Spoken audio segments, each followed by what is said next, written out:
In a Counter-Strike match, information can mean the difference between success or failure. As a result, smoke grenades have become a cornerstone of team tactics. With Counter-Strike 2's new game engine, we've evolved smokes and made them dynamic. Smoke grenades now create volumetric 3D objects that live in the world. Now, not only do all players see the same smoke regardless of position, but the smoke can interact with the environment in interesting ways. It reacts to lighting, grows to fill spaces naturally. The shape of the smoke cloud can be pushed and carved by bullets and grenades. In Counter-Strike 2, smoke grenades provide even more tactical opportunities. They're just going to look and play better.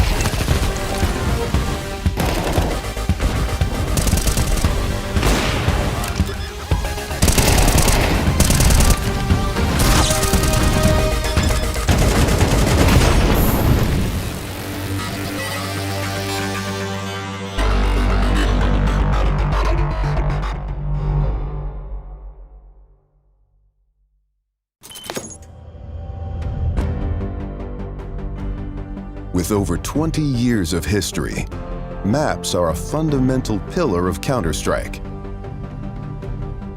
And in Counter-Strike 2, maps are getting a new look. But don't worry, you can still bring along your countless hours honing strategies and exploiting every corner and crevice. We took 3 approaches to improving maps while retaining their rich legacy. First, there are touchstone maps. Classic maps with solid foundations that players can use to evaluate gameplay changes from CSGO to Counter-Strike 2. These have improvements to lighting and character read, but otherwise haven't been changed. Next, we have upgrades. These are maps that use new Source 2 lighting, including a physically based rendering system that produces realistic materials, lighting, and reflections. And finally, overhauls. The oldest maps have been fully rebuilt from the ground up, leveraging all of the Source 2 tools and rendering features. These tools will be available for community map makers to make it easier to build, experiment, and iterate. With upgrades to lighting, player read, and materials in Counter-Strike 2, even the familiar will feel brand new.